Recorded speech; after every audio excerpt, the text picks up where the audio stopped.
Assalamualaikum warahmatullahi wabarakatuh. Alhamdulillahi rabbil alamin. Wassalatu wassalamu ala ashrafil mursalin. Nabiyyina wa maulana Muhammadin wa ala alihi wa sahbihi ajma'in. Wa ashhadu an la ilaha illallah wahdahu la syarikalah. Wa ashhadu anna Muhammadan abduhu wa rasuluh. Salawatu rabbi wa salamu alaihi wa ala alihi wa ashabihi. Wa man sara ala nahjihi wa stanna bisunnatihi ila yaumiddin. Alhamdulillah, puji syukur kita haturkan kehadirat Allah Azza wa Jal. Dialah zat yang membimbing kita semuanya untuk menjadi hambanya yang mencintai tauhid dan sunnah. Sehingga bentuk dari rasa cinta itu kita wujudkan dengan belajar masalah akidah, masalah tauhid, dan semua turunannya. Kajian Rabu pagi diselenggarakan oleh komunitas atau oleh APKOM, ya, Asosiasi Pengusaha Komuter Indonesia, bekerja sama dengan ANB Channel dan Yayasan Amal Abadi Indonesia, menghadirkan materi-materi tentang masalah tauhid, dan alhamdulillah kita telah menyelesaikan beberapa buku di kajian-kajian sebelumnya. Insya Allah kita akan membahas satu buku baru yang berjudul Al-Qaulul Mufid fi Adillati Tauhid. Yang buku itu diterjemahkan oleh tim ANB Channel dengan dikasih judul terjemah ayat-ayat tauhid. Seperti ini. Barangkali peserta atau para pemirsa ada yang berminat untuk memilikinya, nanti bisa menghubungi di ANB Store. Dan alhamdulillah saat ini kita dibersamai oleh Al-Ustadz Al-Fadil, guru kita semuanya, Ustadz Abu Isa Abdullah bin Salam. Dan beliau termasuk salah satu di antara inisiator yang banyak memberikan kepada saya, terutama tentang pemahaman masalah tauhid.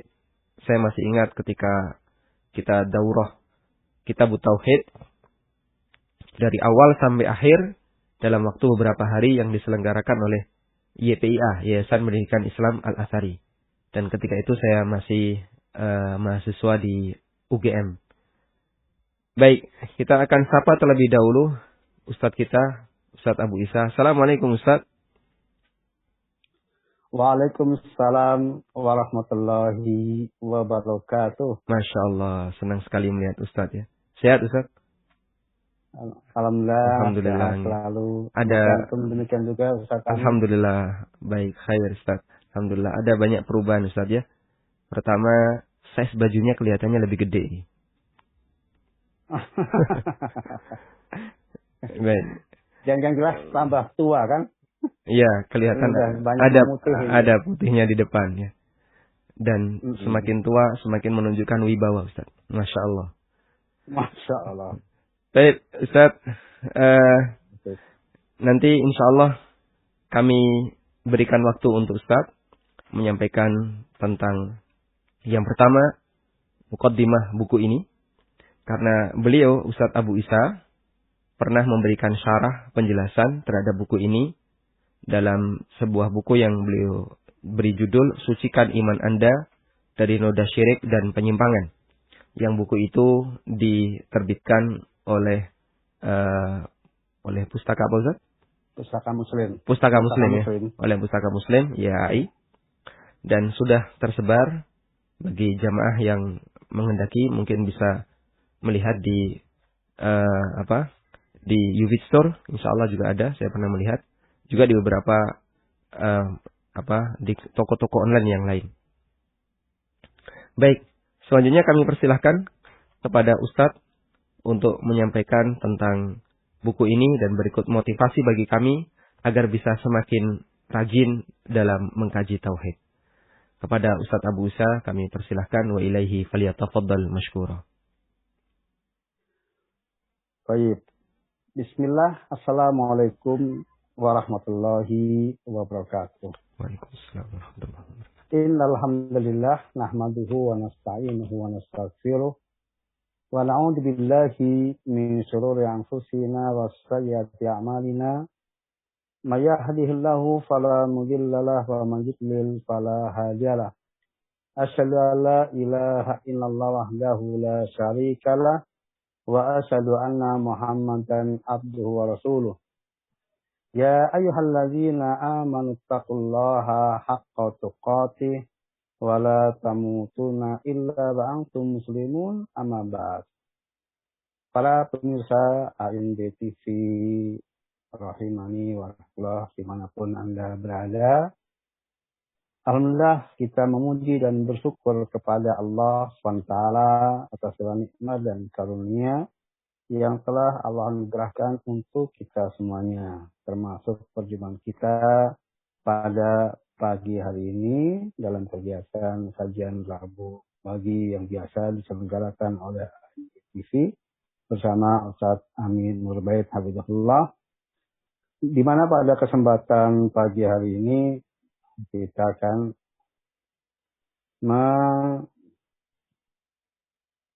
disampaikan tentang mukadimah sebelum nantinya ada kegiatan rutin kajian tentang kitab Qaul Mufid fi Adillatit Tauhid karya Syekh Muhammad bin Abdul Wahhab Al-Wasabi rahimahullah. Para pemirsa MPTV, Masya-Allah wa iyyakum, perkenankan saya pada kesempatan kali ini untuk menyampaikan beberapa hal. Ya, yang pertama terkait dengan sedikit kitab Qaul Mufid fi Adillatit Tauhid. Jadi kitab Qaul Mufid fi Adillatit Tauhid karya Syekh Muhammad Al-Wasabi ini dulu ya waktu kami belajar di Yaman, ya praktis semua pesantren-pesantren Darul Hadis, ya pesantren-pesantren yang mengajarkan tauhid dan sunnah itu menjadi buku wajib ya untuk dipelajari, khususnya untuk kelas pemula. Maka termasuk kami pun waktu itu ya belajar kitab Qaul Mufid ini. Sehingga ketika kemudian kami pulang ke Indonesia pun, ya saya berusaha untuk kemudian mengajarkan kembali kitab Qaul Mufid ini, ya. Dan alhamdulillah dengan karunia Allah Ta'ala mendapatkan kesempatan untuk kemudian menulis penjelasannya, salahnya, dan disampaikan juga di forum daurah yang diselenggarakan oleh YPIA Al-Hasan pada waktu itu, sekitar tahun 2007-an. Sahabat ANBTV rahimani wa rahmatullah. Itu tentang buku Qaul Mufid. Jadi intinya di dalamnya isinya lah dalil-dalil tauhid, baik berisi ayat-ayat Al-Quran maupun hadis-hadis Nabi SAW yang disampaikan oleh penulis mu'allif Syekh Muhammad bin Abdul Wahhab dalam beberapa bab yang saya kumpulkan di dalam buku penjelasan. Saya bagi ke dalam 27 bab. Amat sangat bagus apabila kemudian ini dipelajari oleh para pemirsa, dan nanti insya Allah dengan bimbingan Ustaz kami Nurbait, para pemirsa akan mendapatkan penjelasan terkait dengan dalil-dalil yang disampaikan dalamnya, karena praktis beliau hanya menyampaikan dalil-dalilnya dan juga menyampaikan banyak penjelasan di dalamnya. Para pemirsa ANBTV, Assalamualaikum wa yakum, sedikit saya sampaikan tentang penulis biografi dari penulis, yaitu Syekh Muhammad bin Abdul Wahhab Al-Wasabi. Jadi perlu diketahui bahwa ada kesamaan nama dengan Syekh Muhammad bin Abdul Wahhab At-Tamimi, tetapi ya masa yang cukup jauh ya, ratusan tahun masanya, masa yang berbeda. Jadi beliau itu kunyahnya Abu Ibrahim Muhammad bin Abdul Wahhab Al-Wasabi Al-Abdali Al-Yamani. Beliau berasal dari Yaman, dari daerah Wasat, salah satu daerah atau wilayah di negara Yaman. Nah, beliau lahir pada tahun 1376, tanggal 12 Safar 1376 Hijriah, sekitar tahun 1956.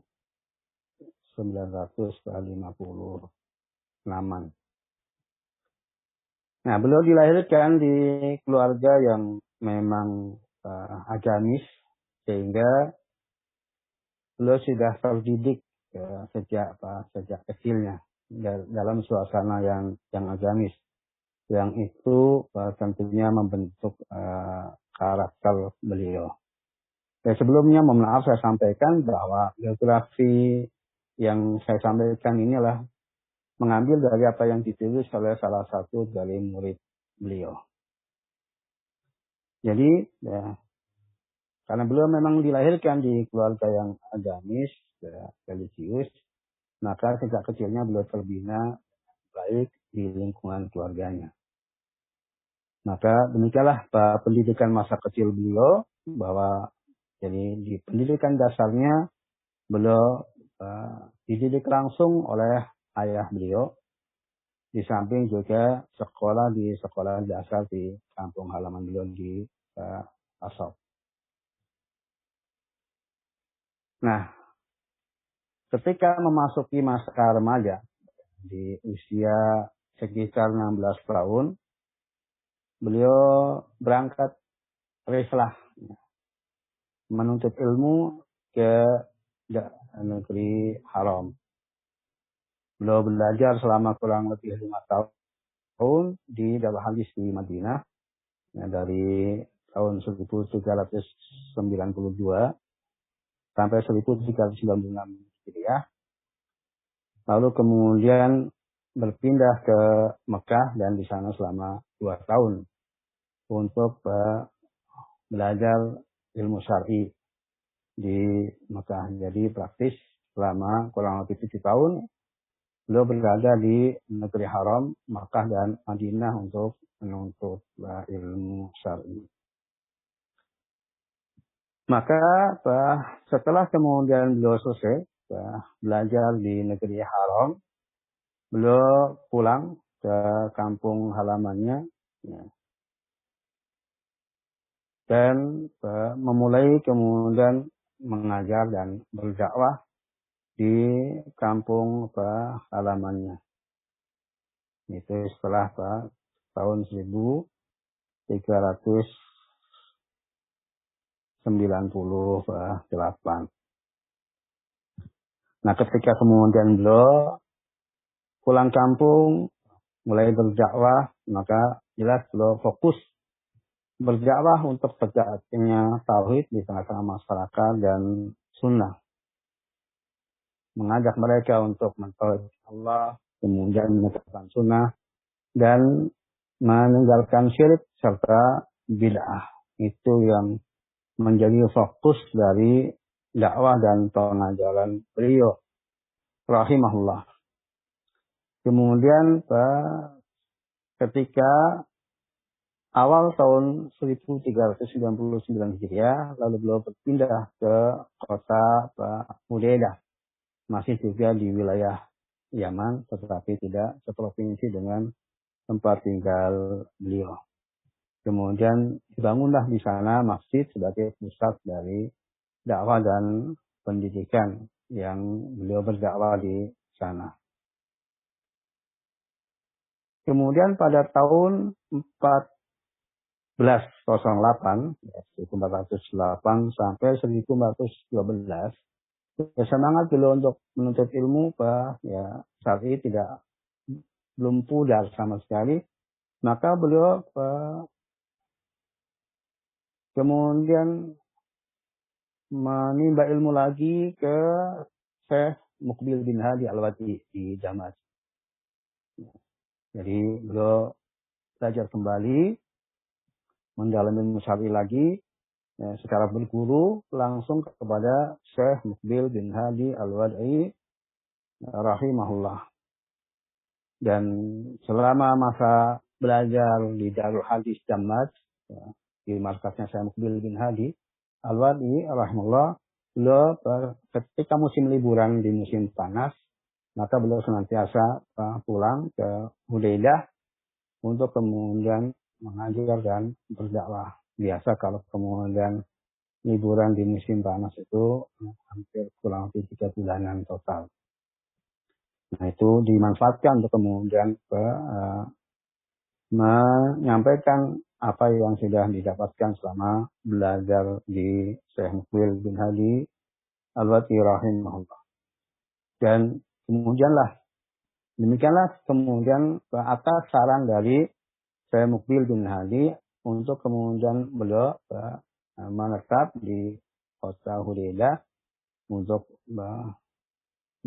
sudah cukup dari belajar dari Syekh Muqbil dan kemudian untuk menyebarkan ilmunya lebih fokus di Hudaidah. Maka kemudian beliau aktivitas sehari-harinya setelah selesai dari belajar di Syekh Muqbil adalah mengajar, kemudian berdakwah dan menulis karya-karya ilmiah sampai akhir masa hayatnya. Nah, di akhir masa hayatnya beliau sakit, kemudian beliau berobat ke Riyadh dan kemudian wafat di sana di bulan Rajab tahun 1436 Hijriah. Dan beliau pun dimakamkan di Riyadh. Itu singkat tentang perjalanan pendidikan dan dakwah dari Syekh Muhammad bin Abdul Wahab Al-Ashabi. Pemirsa TV ANB rahimahullah. Nah, selama beliau belajar di negeri haram, di Mekah dan Madinah, maka beliau sempat berguru dengan banyak ulama-ulama yang kaum muslimin di Indonesia, khususnya Ahlus Sunnah wal Jamaah Salafin itu sangat kenal, yaitu Syekh Abdul Aziz bin Baz, kemudian Syekh Muhammad Mansur Al-Albani, Syekh Muhammad bin Saleh Al-Utsaimin, kemudian Syekh Ahmad bin Muhammad Al-Ansari, Syekh Bakar bin Abi Zaid, dan Syekh Abu Bakar Al-Jazairi serta masaya-masaya yang lainnya. Yang menunjukkan bahwa guru-guru beliau lah artinya banyak dan termasuk para kibar ulama. Di samping beliau mengajar dan berdakwah, tadi saya sampaikan bahwa beliau juga aktif menulis, maka banyak karya tulis beliau atau karya ilmiah beliau yang sudah dicetak, mungkin lebih dari 10-an judul kitab yang sudah tercetak, mungkin sebagian lagi belum tercetak, baik dalam bidang akidah, dalam bidang fikih, dan juga dalam ilmu hadis. Dan berdasarkan apa yang dikenal tentang beliau, rahimahullah, bahwa beliau memiliki keistimewaan yang sangat tampak bagi yang mengenalnya. Itu sangat mencintai sunnah, perhatian yang sangat besar terhadap akidah, serta sangat memusuhi sikap fanatisme kelompok yang telah membuat perpecahan di tengah-tengah. Dan para ulama yang mengenal beliau pun memberikan pujian, terutama guru beliau Syekh Muqbil rahimahullah. Jadi Syekh Muqbil di antara perkataan yang beliau sampaikan terkait dengan Syekh Muhammad bin Abdul Wahab Al-Ashabi ini adalah seorang yang zuhud, warok, dan sangat sabar menghadapi kesulitan hidup. Syekh dalam tauhid, fikih, hadis, dan juga dalam akhlak. Yang menunjukkan bahwa itulah karakter yang istimewa yang dimiliki oleh beliau, yang diketahui oleh orang-orang yang mengenal beliau rahimahullah. Pemirsa NDTV, Assalamualaikum wa yakum. Itu sekilas biografi tentang mu'alif Qaul Mufid fi Adillati Tauhid. Kemudian pada kesempatan yang kedua ini, atau pada poin yang kedua yang saya sampaikan, bahwa mengapa kita mesti belajar secara serius tentang tauhid. Kita tahu bahwa kita hidup diciptakan oleh Allah SWT itu adalah untuk mentauhidkannya. Sebagaimana firman Allah, wa ma khalaqtul jinna wal insa illa liya'budun. Tidaklah aku ciptakan jin dan manusia kecuali untuk beribadah hanya kepada. Makna dari liya'budun sebagaimana disampaikan oleh Ibnu Abbas radhiyallahu anhu adalah yuwahidun. Atau kullu mawdi' fil Qur'an ubudullah fa ma'na wahidullah. Jadi setiap ayat di dalam Al-Quran yang menyebutkan perintah untuk beribadah kepada Allah, maka maknanya adalah untuk mentauhidkan Allah SWT. Maka Syekh Muhammad bin Abdul Wahab rahimahullah dalam salah satu usulnya menjelaskan dengan singkat, liya'budun ayat liwahid. Agar supaya beribadah kepadaku, maksudnya untuk supaya mentauhidkan aku, kata Allah SWT. Sekarang ketika kemudian kita mengetahui ayat ini, bahwa Allah SWT menghendaki dari kita semuanya untuk kemudian mentauhidkannya semata, maka tentunya obsesi kita semuanya adalah semata-mata untuk kemudian bagaimana bisa hidup itu dalam keadaan menjadi hamba yang mentauhidkan Allah SWT. Ya, bagaimana kita hidup semata-mata untuk bisa menjadi hamba yang mentauhidkan Allah SWT dan tidak mempersekutukannya. Betul-betul mewujudkan, kembali disatukan, apa yang menjadi keinginan Allah terhadap penciptaan kita semuanya. Kemudian juga, namun para pemirsa NDTV rahimahullah, mohon maaf ya, karena saya tidak terbiasa online, jadi persiapannya mungkin kurang matang. Saya izin sebentar ya, untuk kemudian ini HP baterainya hampir habis, kalau nanti mati di tengah jalan. Mohon maaf Ustaz Ani. Ya, silakan Ustaz. Pasang ini dulu. Silakan. Ya, mau dipasang charger dulu sebentar. Siap, silakan Ustaz. Sebentar, ya. Masya Allah.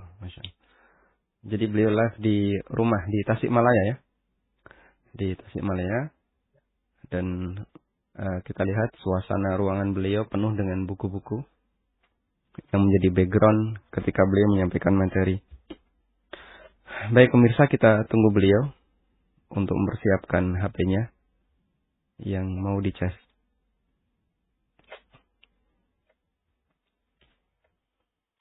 Dan tadi kita mendapatkan beberapa gambaran dari biografi yang disampaikan oleh beliau, biografi penulis Syekh Muhammad bin Abdul Wahab, yang itu berbeda dengan Syekh Muhammad bin Abdul Wahab At-Tamimi, penulis kitab Tauhid. Jadi kalau Syekh Muhammad bin Abdul Wahab At-Tamimi itu dari Mekah, dari Saudi, kalau beliau dari Yaman. Penulis kitab Qaul Mufid fi Adillati Tauhid, ini berasal dari Yaman.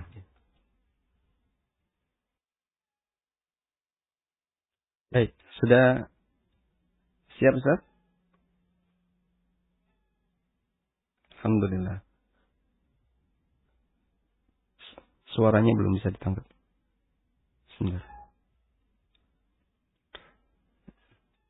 Suaranya belum bisa ya? Belum bisa terdengar ya? Oh. Mute Zoom-nya. Sudah bisa Ustaz. Alhamdulillah.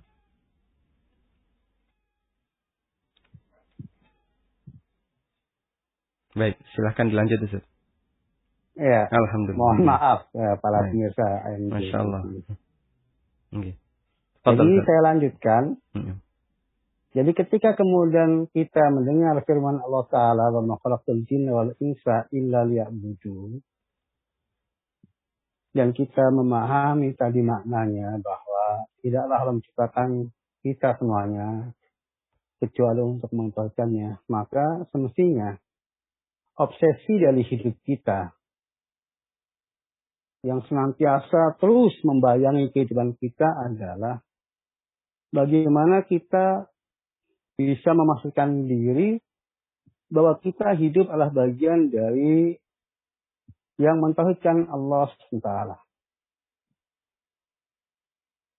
Nah, tujuan Allah Ta'ala menciptakan kita untuk mentauhidkannya tersebut, itu kemudian Allah agar betul-betul ini adalah terrealisir di tengah-tengah umat manusia yang diberikan hidayah oleh Allah untuk kemudian merealisasikannya, maka Allah mengutus para rasul dengan misi yang sama. Allah berfirman, "Walaqad ba'atsna fi kulli ummatin rasulan an ibudullaha wajtanibut taghut." Dan sungguh kami telah mengutus pada setiap umat rasul untuk menyerukan kepada mereka ubudullaha wajtanibut taghut. Sembahlah Allah semata dan jauhilah taghut. Perlu diketahui para pemirsa NBTV rahimani warahmatullah. Ketika Allah Ta'ala menurunkan Adam ke muka bumi, maka kemudian Adam memiliki anak cucu, maka seluruh anak cucu Adam sampai 10 generasi itu seluruhnya tetap menegakkan tauhid di muka bumi. Mereka semuanya hanya beribadah kepada Allah semata dan tidak mempersekutukannya.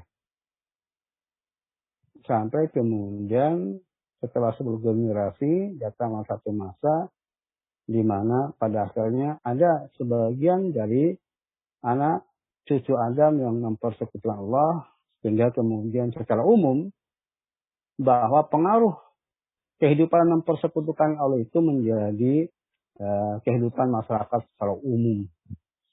Itulah pada kaumnya Nabi Nuh alaihissalam. Maka Allah utus Nuh alaihissalam sebagai Rasul pertama ke muka bumi. Coba perhatikan. Jadi sejak Adam alaihissalam Allah tidak pernah mengutus seorang Rasul pun ke muka bumi. Sehingga kemudian ketika muka bumi itu dipenuhi oleh orang-orang yang mempersekutukan Allah. Baru kemudian Allah utus Nuh alaihissalam untuk mengajak mereka kembali mentauhidkan Allah SWT. Dan dakwah Nabi Nuh alaihissalam terus tentang tauhid sampai 950 tahunan dan tidak beriman kecuali jumlah yang sangat sedikit. Maka kemudian jumlah yang sangat sedikit tersebut Allah selamatkan dengan melalui kapal Nabi Nuh alaihissalam dan dibinasakanlah semua yang kafir ketika itu. Maka isi muka bumi dari manusia hanya yang bersama Nabi Nuh alaihissalam dalam kapal. Semuanya muwahhidun, orang-orang yang bertauhid, dan selainnya orang-orang kafirnya, orang-orang musyriknya dibinasakan oleh Allah Ta'ala. Nah kemudian dari generasi anak cucu yang berada di kapal Nabi Nuh alaihissalam, akhirnya pun kemudian lahir generasi yang kembali mempersekutukan Allah Ta'ala. Maka kemudian Allah utus Rasul. Dan ketika mereka yang mengingkarinya tidak mau melaksanakannya dibinasakan dan kemudian disisakan yang mentauhidkan Allah. Dan demikianlah sejarah para Rasul dahulu. Mengapa ini penting untuk disampaikan? Untuk kita memahami bahwasanya Allah Ta'ala menghendaki dari kita semuanya untuk mentauhidkan Allah Ta'ala. Nah, rahmat Allah Ta'ala kepada umat terakhir, umat Muhammad SAW ini, maka memang Allah secara umum tidak akan membinasakan umat ini secara totalitas dari yang kafir. Meskipun banyak orang-orang yang tidak beriman kepada Allah, tetap mempersekutukan Allah, tidak mentauhidkan Allah Ta'ala, tetapi Allah tidak akan membinasakan umat ini dengan pembinasaan sebagaimana umat-umat terdahulu. Kecuali nanti di akhir zaman, ketika kemudian menjelang hari kiamat, maka ya justru kemudian Allah matikan terlebih dahulu orang-orang yang beriman, yang masih beriman dalam hatinya, baru kemudian kiamat terjadi menimpa pada orang-orang kafir. Meskipun tidak akan terjadi pembinasaan secara menyeluruh, tetapi ya terkadang Allah mengadab sebagian kaum yang mereka mempersekutukan Allah, meskipun di tengah-tengah kaum tersebut ada yang beriman kepada Allah. Nanti di akhirat dibangkitkan sesuai dengan niat mereka, sesuai dengan nasibnya masing-masing. Pemirsa ANP TV rahimani wa rahmatullah. Satu tadi, Allah menciptakan kita untuk mentauhidkannya.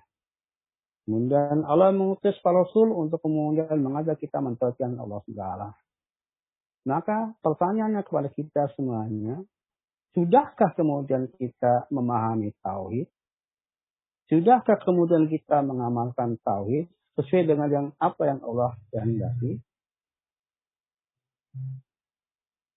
Kita perlu ingat bahwa ternyata dari kehidupan manusia secara umum itu adalah sedikit dari hamba Allah Ta'ala yang bersyukur. Dan predikat orang bersyukur itu minimal, syukur yang paling minimal adalah ketika kemudian mereka mentauhidkan Allah. Adapun kemudian ketika mereka musyrik, kafir, maka mereka adalah semua orang-orang kafir, orang-orang yang tidak pandai bersyukur. Sementara Allah berfirman, wa qalilu min ibadiyas syakur, dan sedikit dari hambaku yang bersyukur. Dan Allah juga nyatakan wa may yu'minu aktsar billahi illa wa musyrikun.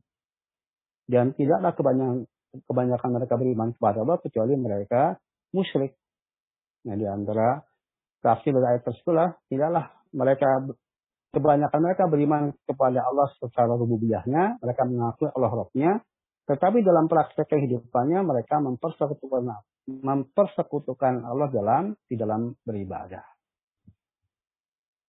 Sehingga para pemirsa ANP TV rahimani wa kita sekali lagi harus berusaha memastikan diri untuk kemudian betul-betul mempelajari tauhid ini, sehingga di dalam kehidupan kita itu bersih dari naudzubillah syirik, bersih dari naudzubillah penyimpangan, baik yang terkait dengan hati, lisan maupun perbuatan. Kita tahu bahwa al-iman dalam pandangan Ahlussunnah wal Jamaah adalah mencakup hati, lisan dan perbuatan anggota badan. Demikian juga tauhid. Itu ada kaitannya dengan hati, lisan dan perbuatan badan. Lawannya kufur, ada kufur dalam hati, kufur dalam lisan dan kufur dalam perbuatan. Nah, demikian juga syirik. Ada syirik dalam hati, syirik dalam lisan dan syirik dalam perbuatan. Nah, semua itu harus kita pelajari. Karena tidak mungkin itu kita bisa membersihkan diri dari mempersekutukan Allah tanpa kemudian kita mempelajari tentang detail dari tauhid secara batin, lisan maupun perbuatan, dan syirik secara batin, lisan maupun perbuatan. Dan alhamdulillah bahwa di dalam buku Qaul Mufid fi Adillati Tauhid itu mu'alif akan sampaikan ayat-ayat dan hadis-hadis yang mencakup bahasan di atas. Ya, yang kaitannya dengan hati, lisan dan juga perbuatan anggota badan. Yang diharapkan itu menjadi modal dasar yang sangat bagus untuk kemudian ke depannya para pemirsa itu memiliki bekal untuk mempelajari lebih dalam dan lebih jauh tentang hakikat mentauhidkan Allah Subhanahu wa taala. Para pemirsa NBTV rahimani warahmatullah. Kita jangan pernah merasa aman dari terjerumus ke dalam mempersekutukan Allah. Yang mana Allah SWT memberikan ancaman yang sangat berat kepada perbuatan mempersekutukan Allah. Allah berfirman, Inna Allah la yaghfiru an yushraka bihi wa yaghfiru ma duna dzalika liman yasha. Sungguh Allah tidak mengampuni dosa mempersekutukannya, dan Dia mengampuni yang lebih rendah daripada itu bagi siapa yang Dia kehendaki. Kemudian juga Allah berfirman, Innahu may yusyrik billah faqad haramallahu al-jannah wa ma'wahu an-nar wa ma lidh-dhalimin min ansar. Sungguh barang siapa yang mempersekutukan Allah, maka haram baginya surga dan tempat kembalinya dalam neraka, dan tidak ada seorang pun penolong baginya. Dan aktivitas kebaikan yang telah diperbuatnya di muka bumi, maka itu selama aktivitas kebaikan yang telah dia upayakan, amal soleh yang telah diupayakan selama hidup di dunia akan sia-sia. Kalau asyraku lahabita anhum ma kanu ya'malun. Seandainya mereka, para nabi, itu mempersekutukan Allah, ini saya akan hapus pahala dari apa yang mereka kerjakan. Para nabi saja, seandainya mereka mempersekutukan Allah, maka amal mereka tidak ada manfaatnya, tidak akan ada nilainya. Maka ini semuanya lah tentunya menjadikan kita semuanya untuk kemudian khawatir di dalam hidup kita terjerumus dalam kesyirikan. Siapapun kita orangnya, sekuat apapun kita keimanannya, maka kita mesti waspada dan hati-hati dan terus. Nah, di samping kita berharap kepada Allah menjadi bagian orang yang mentauhidkannya, bahkan kemudian bisa menyempurnakan tauhidnya, menyempurnakan keimanannya, tapi harus takut kalau kemudian terjerumus dalam kesyirikan. Menjadi pelajaran yang sangat berharga bagi kita semuanya kalau kemudian kita mengenal Nabi Ibrahim alaihissalam. Semuanya kita tahu tentang Nabi Ibrahim alaihissalam. Beliau adalah sosok yang sangat-sangat membela tauhid, mengingkari syirik. Dan Allah memerintahkan kepada para nabi untuk kemudian menjadikan beliau sebagai teladan. Bahkan nabi kita pun diperintahkan oleh Allah untuk meneladani bapaknya Ibrahim alaihissalam. Maka beliau adalah tokoh Abdul Amya yang merupakan tokoh tauhid termasuk paling sentral. Karena nabi-nabi, para rasul dan nabi setelah beliau adalah praktis semuanya lah anak cucu beliau. Namun Allah SWT ceritakan tentang beliau dalam surat Ibrahim 35-36. Wa qala Ibrahim rabbi ja'al hadzal balada amina waj'alni wa bani ana abdal asnam rabbi innahunna adlana katsiran minan nas. Ingatlah ketika Ibrahim berdoa, wahai Rabbku, jadikanlah negeri ini, negeri Mekah, sebagai negeri yang damai sentosa. Serta jauhkanlah aku dan anak cucuku dari peribadatan kepada berhala. Sungguh Tuhanku, bahwa berhala-berhala itu telah menyesatkan banyak manusia. Ayat ini disampaikan oleh Allah kepada kita semuanya. Dan kita masih tahu bahwa setiap kisah baik tentang orang soleh yang diceritakan oleh Allah dalam Al-Quran itu adalah sebagai teladan bagi kita semuanya. Maka termasuk dalam hal ini doa Ibrahim alaihissalam diceritakan oleh Allah kepada kita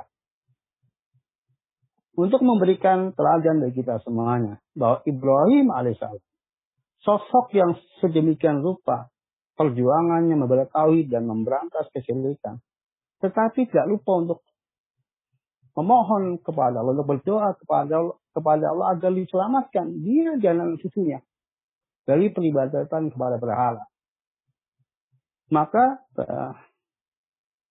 mengomentari ayat ini, Syekh Ibrahim At-Taimi rahimahullah beliau menyampaikan, sama ya'manul bala ba'da Ibrahim. Lalu siapa yang merasa aman dari bala, dari musibah, terjerumus ke dalam kesyirikan, setelah Ibrahim saja tidak merasa aman dari terjerumus ke dalam kesyirikan. Jadi Ibrahim saja alaihissalam tidak merasa aman dari terjerumus ke dalam kesyirikan. Lalu apakah mungkin kemudian orang-orang yang jelas kedudukannya di bawah Ibrahim secara ilmu dan keimanan yang nggak bisa dibandingkan sama sekali, kemudian merasa aman di bawah dirinya akan terjerumus kesyirikan, merasa dia sudah kuat dan tidak akan terjerumus dalam kesyirikan. Maka pernyataan Syekh Ibrahim At-Taimi rahimahullah tersebut, kemudian sesungguhnya itu pertanyaan retoris, tetapi dalam kasus ini dijawab oleh Syekh Abdurrahman bin Hasan al-Syekh. Ya, dalam Fathul Majidnya beliau sampaikan, sama ya'manu al-bala ila man huwajal bihi wa biman yukhriju minhu.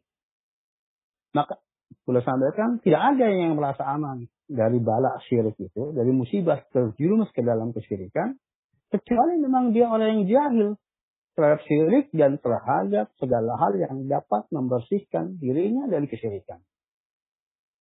Maka di sini menunjukkan bahwa ternyata semakin dalam seseorang keilmuannya tentang masalah kesyirikan, tentang tauhid, maka perasaan khawatir itu semakin dalam. Jadi adanya keimanan, keimanan yang ada pada diri seseorang tentang tauhid ini, tentang bahaya syirik dan detail tentang syirik itu semakin membuat dirinya merasa takut terjerumus ke dalamnya. Dan tentunya mereka lah orang yang paling aman dari terjerumus ke dalamnya secara perhitungan manusiawi. Adapun orang yang semakin jahil, semakin tidak paham, semakin tidak belajar, sehingga dia tidak mengetahui tentang hakikat tauhid, hakikat syirik, detail bagaimana mentauhidkan Allah, detail bagaimana bentuk-bentuk mempersekutukan Allah, maka mereka akan semakin merasa aman. Merasa dirinya sudah bebas dari segala bentuk kesyirikan. Padahal bisa jadi dirinya berada dalam geliman kesyirikan. Sebagaimana apa yang terjadi pada umat manusia, banyak umat manusia. Mereka tentunya orang-orang kafir, orang-orang musyrik. Jadi kemudian yang tidak menisbatkan dirinya kepada agama Islam, mereka bahkan meskipun kehidupan syirik, kehidupan sehari-harinya mereka merasa menjadi orang yang mukmin, bahkan surga dijamin untuk mereka, merasakan dapat jamin surga. Demikian juga orang-orang yang menisbatkan dirinya kepada dinul Islam, kepada agama Islam, mencukupkan diri dengan sebagai orang beragama Islam, tanpa kemudian mau belajar mengerti tentang hakikat Islam. Padahal al-Islam, Islamu dia bitauhid. Paling kata bitauhid, bara'atin nasyirkil akhir. Islam itu adalah berserah diri kepada Allah dengan mentauhidkannya, tunduk patuh melakukan ketaatannya, dan barok berlepas diri dari kesyirikan. Dan dalam makna barok itu ada makna memusuhi, ada makna kebencian, dan betul-betul terbebas dari praktek-praktek kesyirikan. Tetapi kenyataannya, pengakuannya agama Islam, tetapi kehidupannya bergelimang dengan praktek-praktek kesyirikan. Baik secara lahir maupun secara batin. Dan praktek-praktek syirik secara lahiriah itu menunjukkan bahwa di dalam batinnya pun jahil terhadap hakikat syirik, maka tersimpan dalamnya berbagai macam praktek kesyirikan. Maka sahabat HNBTV rahimani waktu surat Ibrahim itu 36 35 36 di atas mengisahkan tentang doa Ibrahim itu adalah pelajaran yang sangat berharga agar kita bisa kata diri. Kalau Ibrahim saja demikian, lalu ya siapa kita? Maka itu semacam memotivasi kita semuanya untuk bersungguh-sungguh bahwa perjuangan kita yang terbesar hidup di muka bumi inilah bagaimana kita menjadikan diri kita menjadi bagian dari hamba yang mentauhidkan Allah yang tidak mempersekutukannya. Dengan pertama kita berusaha untuk mendapatkan asalnya, mendapatkan pokoknya. Kemudian berjuang untuk menyempurnakannya. Tetapi jangan sampai kemudian kita merasa sudah banyak amal soleh, banyak berbagai macam aktivitas ibadah. Ternyata justru rusak di pokoknya. Ingat bahwa tekad iblis yang dia bersumpah di hadapan Allah Ta'ala dengan sebagaimana difirmankan oleh Allah, "Wa fabi ijadika la uhyannahum ajmain illa ibadaka minhum mukhlasin." Dia iblis berkata, demi kemuliaanmu bersumpah, aku akan sesatkan mereka semuanya sampai kemudian terakhir kecuali hamba-hambamu yang dikarenai ikhlas. Itu yang mereka dibersihkan oleh Allah dari kesyirikan. Maka sahabat ANBTV rahimani, berangkat dari tekad iblis di atas. Saya teringat apa yang disampaikan saya dalam salah satu karyanya, bahwa mengapa kemudian banyak manusia, bahkan bisa jadi kebanyakan manusia itu enggan untuk belajar secara sungguh-sungguh bagaimana mentauhidkan Allah. Di antaranya beliau sampaikan bahwa tauhid itu akan mengajarkan manusia untuk ikhlas. Sementara tabiat manusia itu nggak suka ikhlas. Tabiat manusia itu suka pamer. Maka kecenderungan belajar seorang itu yang bisa ditampakkan. Yang bisa kemudian dinilai orang. Sementara tauhid urusan lebih banyak terkait dengan urusan hati. Yang tidak ada secara umum orang mengetahui bagaimana nilai tauhid seseorang. Sehingga ya karena itu tidak sesuai dengan kebiasaan manusia, tabiat manusia yang suka kemudian pamer, yang suka mendapatkan pujian, maka itu menjadi kurang semangat atau bahkan tidak ada semangat sama sekali. Kemudian yang kedua, ingat bahwa tadi syaitan itu adalah perjuangannya untuk bagaimana orang itu sesungguhnya berada dalam kesyirikan. Sebab kalau kemudian orang kali berada dalam kesyirikan, maka toh apapun amal soleh yang dia miliki akan percuma, nggak ada nilainya di akal kelak. Sehingga selama orang itu nggak belajar tauhid, nggak mengamalkan tauhid, maka setan akan biarkan saja. Dia akan digoda untuk kemudian meninggalkan amal solehnya. Silahkan dia menjadi ahli ibadah, ahli sedekah, ahli berbagai macam aktivitas kebaikan sosial. Yang penting selama dia hidup dalam mempersekutukan Allah, maka sudah. Karena puncak dari tujuan iblis adalah bagaimana orang itu hidup dalam mempersekutukan Allah. Dia puas dengan penilaian manusia menjadi orang yang baik, orang yang dermawan, orang yang ahli ibadah, orang yang qori, ahli hafidz Quran dan sebagainya. Tetapi lupa bahwa Allah menciptakannya itu adalah untuk kemudian dia menjadi hambanya yang membaikkannya dan tidak mempersekutukannya. Nah, sahabat pemirsa ANTV rahimani wa rahmah, mudah-mudahan keterangan singkat di atas itu menjadi motivasi bagi kita semuanya untuk senantiasa ingat agar terus kita termotivasi belajar mentauhidkan Allah Ta'ala secara pertama jelas dari ilmu yang kita kenal, ilmu qabla al-qaul wal amal. Jadi kita nggak akan mungkin bisa mengamalkan tauhid dan menghindari syirik kalau kemudian kita tidak mengetahui bagaimana ilmunya. Maka mudah-mudahan itu cukup sebagai modal untuk memotivasi kita sehingga saya harapkan ya semua pemirsa yang nanti memulai mendengar motivasi ini untuk mengikuti pelajaran dari awal sampai akhir, jangan dilewatkan. Ini kesempatan yang langka ya, majelis-majelis yang betul-betul mengkaji kitab yang membahas tauhid dari awal sampai akhir itu termasuk majelis yang langka.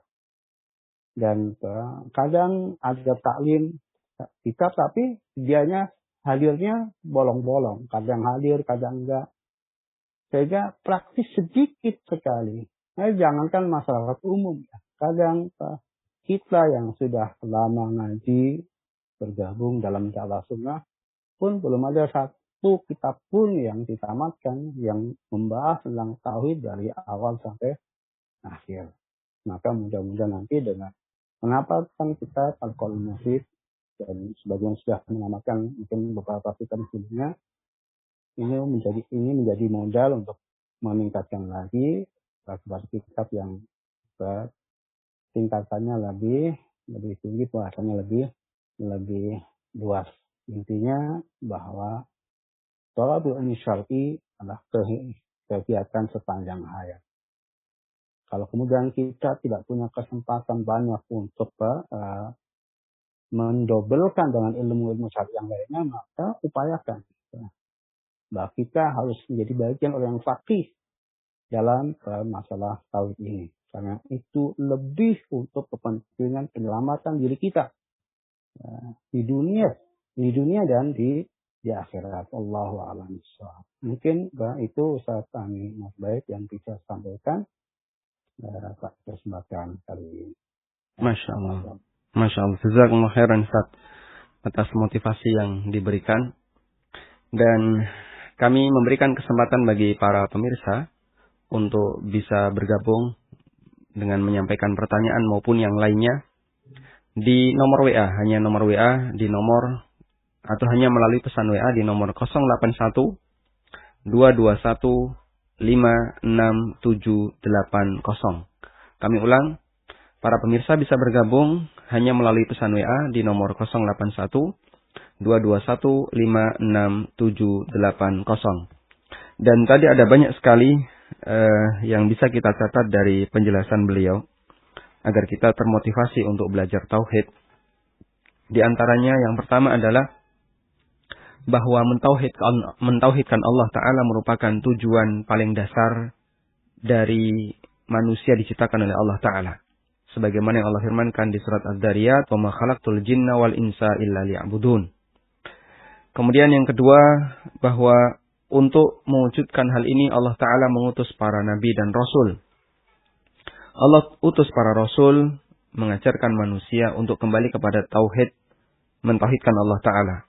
Dan Ustadz Abu Isa menyampaikan sebuah sejarah tentang awal mula diutusnya Rasul, yaitu Nabi Nuh alaihissalam, bahwa antara Adam alaihissalam sampai Nabi Nuh tidak terjadi perbuatan kesyirikan, tidak ada kesyirikan di muka bumi, namun meskipun sudah ada maksiat, yaitu pembunuhan antara dua putra Adam. Dua putra Adam. Jadi ada dosa besar, ada maksiat. Bahkan dosa besar itu dosa yang Masya Allah, pembunuhan. Yang diawali oleh rasa iri. Tapi dosa ini belum menjadi muqaddimah, belum menjadi latar belakang Allah mengutus seorang rasul. Baru sampai ketika muncul kezaliman terhadap hak Allah, yaitu kezaliman terhadap ketauhidan, di mana muncul orang-orang yang menyekutukan Allah, dan itu terjadi di zaman Nabi Nuh alaihi salatu wasalam, barulah Allah Ta'ala mengutus Nabi Nuh alaihi salatu wasalam. Dari yang tadi disampaikan oleh Ustadz, ada sedikit pertanyaan ya. Begitu manusia dibinasakan oleh Allah di zaman Nabi Nuh, hanya beberapa orang yang diselamatkan oleh Allah, yang mereka naik perahu. Kemudian setelah itu mereka, setelah semua yang kafir dibinasakan oleh Allah, berarti ketika itu di muka bumi yang tinggal hanyalah ahlu tauhid, Ustaz ya? Ya, betul. Nah, kemudian yang menjadi pertanyaan, ada nggak sejarah kenapa syirik itu muncul kembali? Ya, jadi secara umum bahwa karena sakal ilmu. Jadi ketika ilmu itu dengan kematian Rasul, kemudian manusia beranak pinak, kemudian penyebaran ilmu itu kurang, maka kejahilan inilah pokok permasalahan awal. Maka dalam lafaz Ibnu Abbas ketika tentang 10 generasi dari Adam ke Nuh, wa tanassakal ilmu. Nah, saya soalnya Al-Ustaz Habibullah belum menjelaskan bahwa ada pengurangan ilmu secara berangsur. Jadi peredaran ilmu di muka bumi, ya, khususnya terkait dengan ajakan untuk mentauhidkan Allah dan peringatan dari mempersekutukan Allah berkurang. Nah, berangsur dengan berkurangnya ilmu, lama-lama ada generasi yang betul-betul jahil. Nah, generasi yang jahil inilah kemudian muncul darinya, karena kalau sudah jahil, menggunakan hawanya. Menggunakan hawa, tidak kepada ilmu. Nah, maka sangat mudah setan untuk masuk. Untuk kemudian mengelabui, memberikan arahan yang sifatnya pengelabuan, seperti kasus pertama syirik di muka bumi. Itu kan arahan dari setan untuk membuat patung sebagai peringatan, untuk memotivasi ibadah.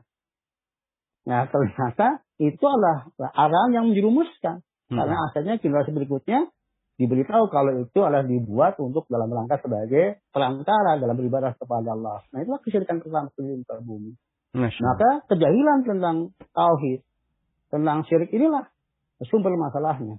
Sehingga ya beliau selalu saya sampaikan bahwa dakwah tauhid dan syirik, mengajak mentauhidkan Allah dan memperingatkan dari syirik itu tidak boleh berkurang. Setinggi apapun keimanan pada masyarakatnya. Dan itu dilakukan betul oleh Nabi kita Muhammad SAW sepanjang hayatnya. Maka sampai akhir hayatnya pun beliau tetap memperingatkan keras. Ya. Bahkan ya, beliau sudah memanti-wanti sebelum wafatnya. Bahkan hari-hari di menjelang wafatnya. Laknatullah al-Yahud wa Nasara ittakhadhu qubur anbiya'i masajid. Allah melaknat orang-orang Yahudi dan Nasrani yang mereka menjadikan kubur Nabi mereka sebagai tempat ibadah. Di sejarah kesyirikan bahkan diawali dari pemuliaan dan pengagungan kepada orang soleh yang secara berlebihan. Di antaranya lah dalam bentuk membangun kuburnya sebagai tempat ibadah. Ya, meskipun sudah diperingatkan sedemikian rupa, bahkan di akhir hayat beliau, tetapi ya banyak dari umat Islam, bahkan mungkin kebanyakan umat Islam nggak mengambil peduli. Tetap saja mereka menjadikan kuburan orang-orang soleh sebagai tempat ibadah. Mereka bersemangat beribadah. Meskipun awalnya bersemangat ibadah kepada Allah di kuburan, tetapi itulah jalan menuju pada kesyirikan yang telah ditempuh oleh umat-umat terdahulu. Jadi apa permasalahan awalnya? Ya, terjadinya anak keturunan yang kemudian jahil, kurangnya perhatian di masa tersebut terhadap peringatan dari mempersekutukan Allah. Masya Allah, barakallahu fikum. Baik, jadi beliau memberikan garis besar bahwa dengan berkurangnya ilmu itulah yang menjadi penyebab terbesar manusia melakukan penyimpangan. Kemudian penyimpangan itu semakin parah hingga terjadi perbuatan kesyirikan muncul kembali. Baik, karena itu dakwah tauhid tidak boleh berkurang dan tidak boleh putus, sehingga kita sangat membutuhkan para dai-dai tauhid tidak hanya di lingkungan tertentu saja, juga kita sebarkan ke masyarakat. Baik, Ustaz. Ini ada satu pertanyaan yang sudah masuk dari pemirsa. Pertanyaan disampaikan oleh saudara Farizi dari Jakarta. Assalamualaikum. Waalaikumsalam. Nah, izin bertanya, dalam pelajaran tentang tauhid ini ada banyak sekali kitab-kitab ulama. Sepertinya saya perlu memetakan kitab-kitab yang nantinya harus saya pelajari. Pertanyaan saya, untuk seorang penuntut ilmu yang pemula seperti saya ini, bagaimana kurikulum mempelajari tauhid yang tepat untuk memetakan kitab-kitab tauhid tersebut? Jadi beliau bertanya tentang dari sekian banyak kitab tauhid, kira-kira urutan yang tepat bagaimana, Ustaz? Barakallahu fiik kepada penanya, ya sebagaimana yang disarankan oleh para ulama yang pernah saya baca dan juga banyak dipraktekkan oleh mereka. Jadi secara kitab, jadi ketika kita bicara masalah tauhid, jadi masalah akidah, sesungguhnya ada dua jalur ya. Ada dua jalur tentang khusus masalah tauhid uluhiyah, tentang hubungannya antara tauhid syirik dengan akidah Ahlussunnah secara umum.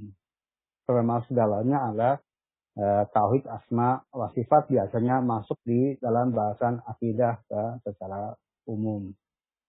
Maka kalau kemudian fokusnya terkait dengan tauhid uluhiyah, maka ya kita bisa mulai dari salah satu usul. Saja Syekh Muhammad bin Abdul Wahab, kemudian Qaidul Arba, juga karya beliau. Kalau usul berisi tentang tiga landasan utama dinul Islam.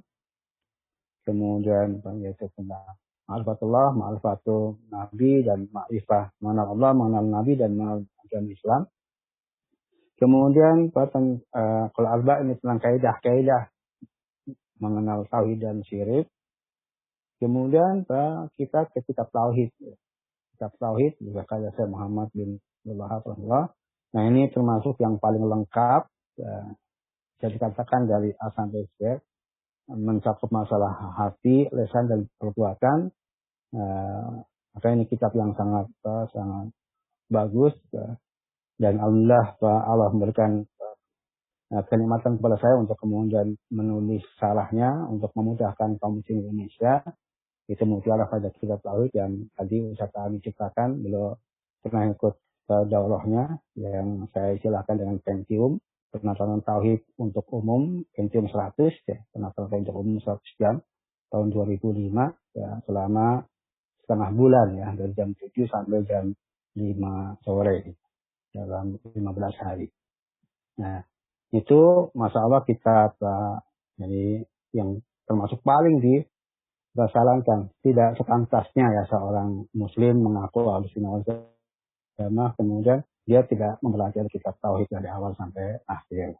Kemudian setelah itu kita kasus syubhat ya, yang berisi tentang awal juga kaidah-kaidah tentang tauhid dan syirik. Kemudian berbagai macam syubhat yang berancuan dalam masalah tauhid. Jadi pembela-pembela praktek kesyirikan di tengah-tengah umat ini, mereka punya alasan, punya dalih untuk melegalkan praktek-praktek kesyirikan mereka. Yaitu dibantah satu persatu. Satu persatu. Dan untuk juga memudahkan, saya ada tulisan kecil tentang 20 kaidah tauhid dan syirik yang saya rangkum dari kitab Kasus Syubhat ini.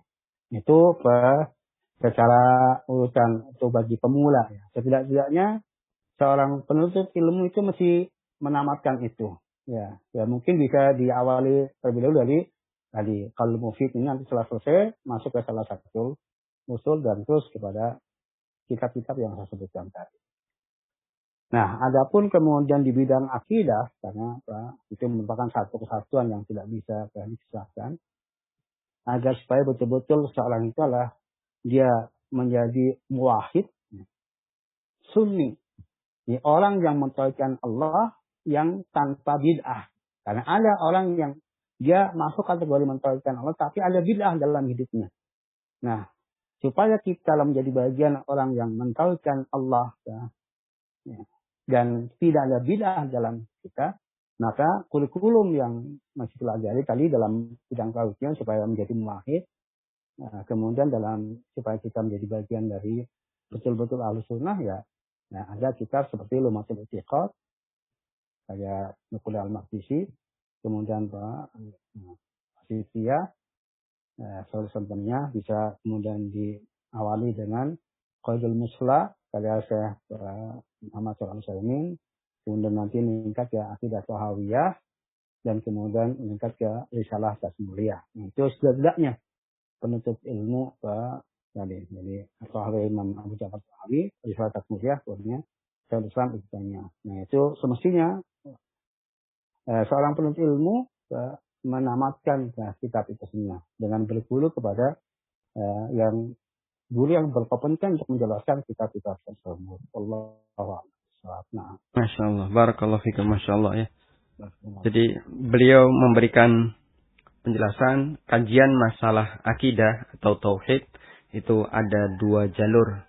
Pertama terkait masalah tauhid uluhiyah. Dan beliau sebutkan di situ ada beberapa kitab yang bisa dijadikan sebagai kurikulum. Kita ulang, di antara kitab yang beliau sebutkan adalah Al-Usul Tsalatsa atau Tsalatsatul Usul. Kemudian Qawaidul Arba'. Selanjutnya adalah Kitabut Tauhid. Dan yang keempat yang beliau sebutkan adalah Kasyfus Syubhat. Dan alhamdulillah Ustaz, untuk kajian Rabu pagi kita telah menyelesaikan 3 kitab yang pertama. Kami sudah pernah membahas Tsalatsatul Usul, kemudian Qawaidul Arba' dan Kitabut Tauhid. Karena kajian ini sudah berlangsung selama berapa tahun ya? Ada 2018 ya, sekitar 2018. Sudah sekitar 2 tahun lebih. Alhamdulillahirabbil alamin, Allah mudahkan. Dan tetap berlanjut sekalipun dalam kondisi pandemi melalui online. Disiarkan secara live di channel ANB Official. Kemudian untuk yang masalah akidah memang kita belum merambah ke sana.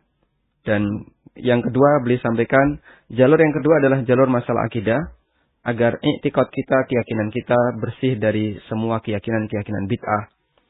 Maka kita perlu belajar tentang bagaimana akidah Ahlussunnah. Beberapa kitab yang tadi beliau sebutkan, pertama Lum'atul I'tiqad, karya Ibnu Qudamah Al-Maqdisi, kemudian Qawaidul Musla, karya Imam Ibnu Taimin, kemudian Aqidah Thahawiyah, karya Imam At-Tahawi, dan Risalah Tadmuriyah, karya Syekhul Islam Ibnu Taimiyah. Semoga Ustaz. Ada tambahan Ustaz? Aqidah Wasitiyah. Aqidah Wasitiyah, bukan Risalah Tadmuriyah. Aqidah Wasitiyah. Ya, yang sebelumnya Aqidah Wasitiyah, setelah Qawaidul Musla, Aqidah Wasitiyah, baru kemudian Thahawiyah, baru kemudian Risalah Tadmuriyah. Baik. Ada yang ketinggalan ya. Qawaidul Musla, kemudian Aqidah Wasitiyah, karya Syekhul Islam Ibnu Taimiyah, kemudian Aqidah Thahawiyah. Selanjutnya adalah Risalah Tadmuriyah. Ini memang belum pernah kita sampaikan di ANB Channel, juga di kajian Rabu pagi. Semoga nanti setelah menyelesaikan beberapa kitab untuk jalur yang pertama, yaitu masalah Tauhid Uluhiyah, kita bisa beralih ke masalah pembersihan masalah akidah. Ya. InsyaAllah ta'ala. Amin. Baik, Ustaz. Ini ada pertanyaan selanjutnya. Pertama, ucapan doa dari salah satu pemirsa. Ustaz Abu Isa adalah asatidzah di daerah kami, salah satu asatidzah daerah kami dari Tasikmalaya. Sama dengan guru Ustaz Abu Qatadah Al-Atsari, hafizahullah. Semoga semua asatidzah di Indonesia diberi kesehatan. Pertanyaannya, bagaimana kewajiban seorang muslim untuk mempelajari ajaran tauhid ini, Ustaz? Bagaimana kewajiban seorang muslim untuk mempelajari ajaran tauhid ini? Buku apa yang harus ada di rumah kami? Kalau tadi bertanya tentang kurikulum, Ustaz. Kalau sekarang, buku apa yang harus ada di rumahnya? Kalau berarti buku itu tadi harus ada semua. Buku tadi ada semuanya. Gitu. Plus sarahnya. Ya, plus sarahnya gitu. Baik. Ya, nanti gini, itu dibaca sarahnya, hal-hal yang kurang terpahami, hubungi guru ya. Yang kira-kira berkompeten untuk menjelaskannya gitu. Itu harus ada gitu. Nah, kemudian dibaca hal-hal yang masih belum jelas ditanyakan kepada. Tapi dengan syarahnya ya, karena untuk kemampuan kaum muslimin di Indonesia, kalau hanya makannya saja tetap sangat terbatas. Jadi mesti dengan caranya. Jadi matan itu memang untuk masa ditulisnya kitab itu paham masyarakat ketika itu. Tapi untuk masyarakat sekarang, tanpa dijelaskan oleh guru atau membaca buku penjelasannya secara umum, ya Pak, jadi sangat jauh dari pemahaman yang ingin dicapai oleh penulisnya. Allah alam bisawab. Masya Allah. Baik, ini sekaligus jadi tantangan bagi kita semua ya. Karena tadi sudah disampaikan oleh beliau bahwa salah satu di antara kendala dalam belajar tauhid itu tidak disukai oleh jiwa manusia. Sebagaimana keterangan Syekh Saleh Al-Syekh. Makanya belajar tauhid juga berat. Ini saya perhatikan, memang pemirsa untuk kajian tauhid tidak sebanyak pemirsa kajian muamalah, Ustaz. Betul. Dan penanyanya juga, saya perhatikan beberapa kali, ya antum live itu, kalau muamalah yang bertanya, Masya Allah. Iya, betul. Tapi kalau giliran kajian tauhid, drastis turun pemirsanya. Saya berharap ini yang hadir di kajian live ini, kalau di Facebook ada 42, tadi sampai 45, sampai 50 bahkan ya. Semoga tidak ngantuk ya. Jadi yang 50 ini betul-betul tersaring, yang mereka mau serius belajar. Baik Ustaz, kami ingatkan kembali, idealnya buku-buku seperti ini ada di rumah masing-masing. Dan terutama kurikulum yang tadi sudah beliau sampaikan, ada kurang lebih berapa ini, 9 buku. Plus syarahnya kalau bisa ya. Karena jika membaca matan, kemudian tidak disertai syarah, bisa jadi tidak bisa memahami secara maksimal. Jika ada masalah baru ditanyakan ke Ustadz. Atau Ustadz Abu Isa ada program rutin yang mungkin nanti bisa kita jadikan sebagai rujukan. Daurah tentang kitab-kitab tauhid diselenggarakan kapan saja Ustadz? Ya Pak, mohon maaf untuk kemudian selama, jadi saya itu kan tipenya offline-an tuh. Nggak tipe online. Pas ya, kondisi normal, Ustaz? Kejadulan saya itulah. Kalau kondisi normal ada nggak jadwal rutin? Kondisi, misalnya agenda tahunan. Semua daerah saya punya. Kalau agenda tahunan biasanya YTIA yang menyelenggarakan. Saya diminta untuk menyampaikan materi di Jogja kan. Itu agenda tahunannya. Yang menamatkan saatnya satu kitab dalam daurah tersebut. Itu sudah memang rutinitas YTA dan biasanya saya diminta untuk itu. Biasanya di liburan semester genap atau ganjil? Dua-duanya. Dua-duanya ya? Dua-duanya. Cuma kadang saya nggak bisa, jadi salah satu dari 2 semester itu. Baik, nanti pemirsa bisa. Yang bentuknya daurah.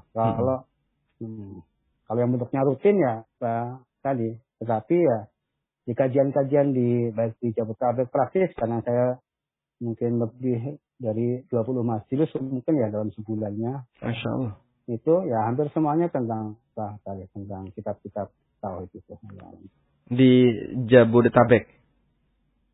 Ya. Oh, baik. Ya, jadi di Bandung ada, di Bekasi, di Cikarang, kemudian Cilegon. Ya. Baik, insya Allah sangat mencukupi.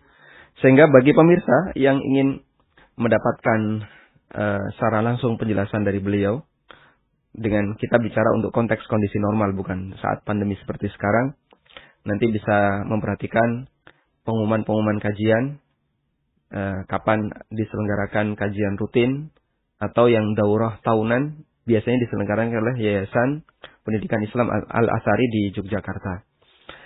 Baik. Baik Ustaz, kita sudah berada di penghujung acara, namun ini ada satu pertanyaan ya. Ustaz, barakallahu fikum, bagaimana amalan agar kita diwafatkan dalam keadaan Islam serta menjadi tauhid agar tidak serta menjaga tauhid agar tidak goyah? Ya, barakallahu fikum, rahimani wa Jadi ya manusia itu hanya bisa berikhtiar, Allah Ta'ala yang menentukan. Maka pertamalah dari sisi hati kita, tekad kita, perhatian kita, istimam kita, karena orang itu akan diwafatkan sesuai dengan kebiasaannya, itu secara sunatullahnya. Maka jadi kita pertama tekadkan bahwa kita adalah betul-betul memiliki perhatian yang besar dalam masalah tauhid ini. Itu menjadi ruh kita, jiwa kita, bahwa hidup kita adalah antara takut dan harap. Kaitannya dengan nasib tauhid kita. Ketika kemudian antara takut dan harap dalam diri kita, maka itu akan memotivasi kita untuk tidak pernah berhenti dari terus menjaga diri kita dalam kondisi mentauhidkan Allah SWT. Nah, kemudian setelah itu ada tersirat dalam hati kita, maka wujudkan secara real di dalam praktek berupa pembelajaran. Jadi mengulang-ulang. Jadi karena ya tidak, jadi siapapun yang melakukannya dia akan merasakan. Dan mengulang-ulang pelajaran yang ada dari kitab-kitab yang bisa tauhid itu amat-amat besar manfaatnya. Nah, kemudian ketika kemudian kita memiliki keilmuan yang